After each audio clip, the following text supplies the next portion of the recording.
Well, Luke, is this the best patch of form you've been in since the grand final year of 21? It's pretty close to it, I think. I haven't got a great recollection of the score lines over periods where we've strung some wins together, but I think the combination in our game style and keeping the opposition to low scores and us being able to hit the scoreboard, it'd have to be probably the best patch, I'd say. Simon just spoke about the inability of his side to win contests and lose territory. How impressive is that from your end? Yeah, it's been a bit of a constant with us. I think it's part of your reputation that you're pretty solid in close, and then you can win at either side of the stoppage. Then it means that whoever comes to play against you is in for a tough night. You know, if they're going to beat you, they've got to bring their armour, and I think that's one area on either side of the stoppage that we've been pretty good at. I mean, tonight was a bit of a different night where it wasn't a huge intercept marking game, you know, so there's a lot of ground ball off contest shape to rebound, not a lot of composure. It's quite frenetic. Maybe that fueled some things for us to maybe kick a lot of points at different times. But you know, look, that's a starting point for any team, isn't it? To be good at that, to have necessary craft, but have the volition to put your bodies in when where it's, you know, at the coalface, there's a lot of heat, and our boys are doing it extraordinarily well at the moment. Do you feel, Luke, that the way your season's unfolding at the moment, do you sort of feel that sort of sense, like, to the way 2016, 2021? Like, do you and the players that were involved in those games, are you sort of getting that same sort of feel? Look, I'm not one to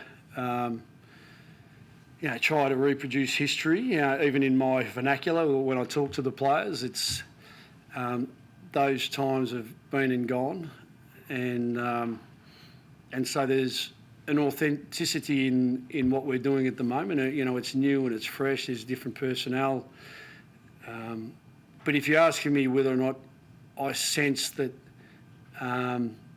we're exploring the outer limits, that there's some encouraging signs around what the future might hold. Yeah, look, it's hard not to get caught up in that, and that's where the challenge is to make sure that, you know, the maintenance of momentum isn't easy. The game's hard. We've seen this year how even the competition is, how from any given week, whether it's a team near the top or, you know, a team near the bottom, your fortunes can change pretty quickly.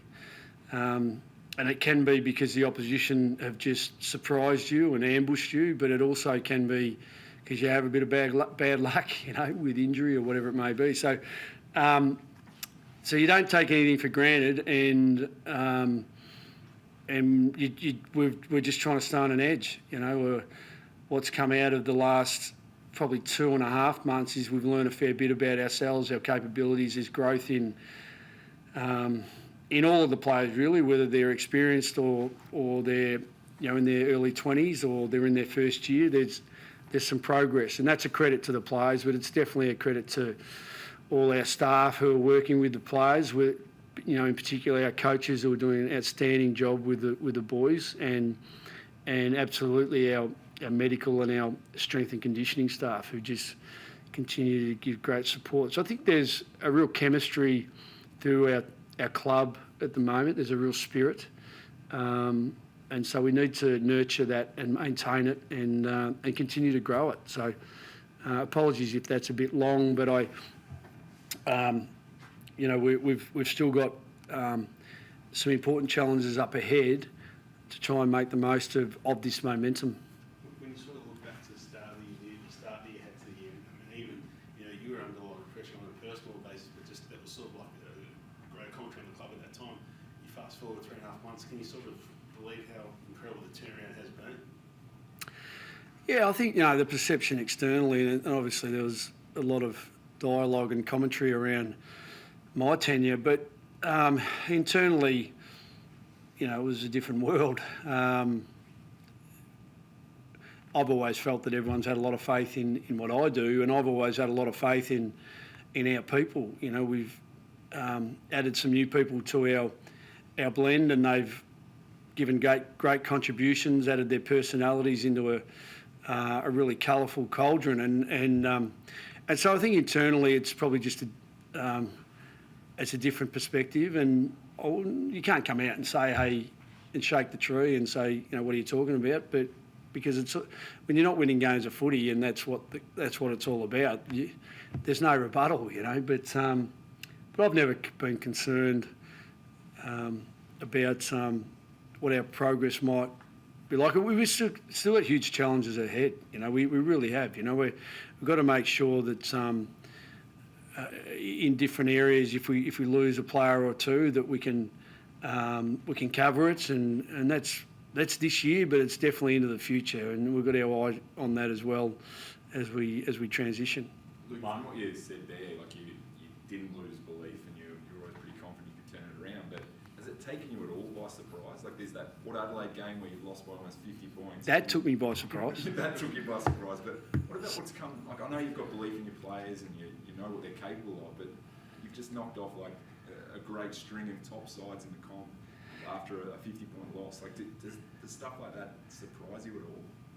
Oh, there's always uncertainty, you know, and I'm one of the supreme optimists, you know, and even when things aren't going so well, I've seen enough I've been involved in the game for long enough to know what may be around the corner, and so when you've had some experiences where out of the depths of sort of despair or some troughs in performance that, you know, at the very next juncture there might be just some outstanding examples of growth and outstanding performances, then that's what you've got to hang your hat on. And look, we all need to bring everyone along for the ride, and you're never sure, you know, because it might not turn out that way, but you can only have that mindset. And you know, I credit you know, many people who are working hard within the football club, but I really credit the players for how they're empowering each other. You know, I think there's a language and a leadership through them.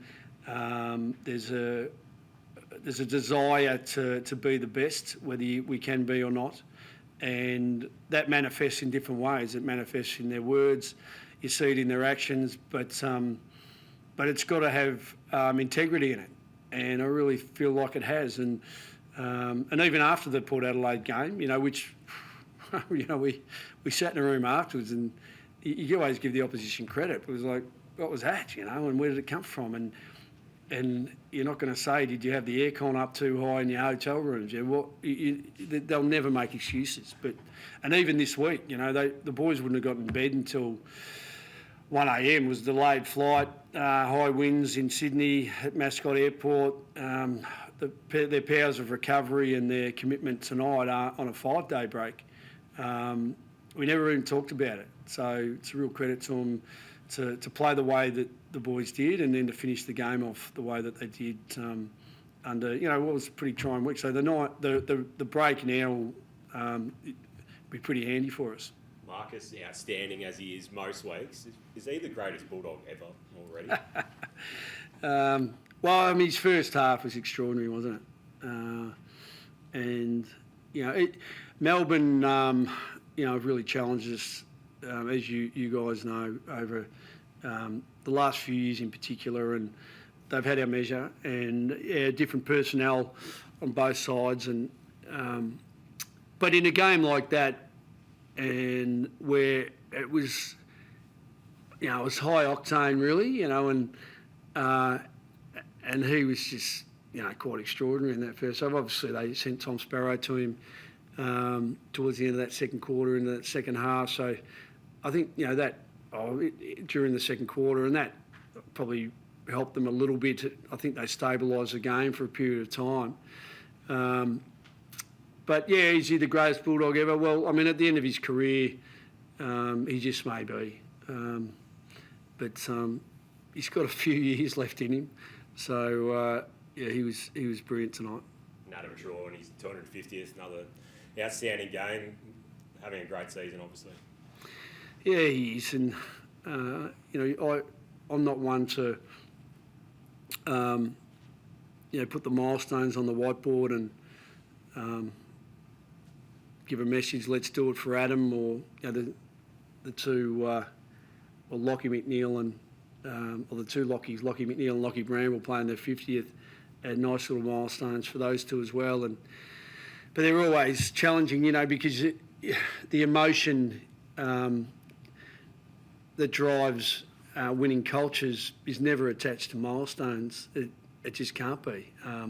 There's more to it than that. But it's always nice to win them when someone as significant as Adam and the contribution he's already made to our club has put it on the line. So it was great for him. Kim and Georgie were here tonight, so they've had a special night. Happy, everyone? Thank you.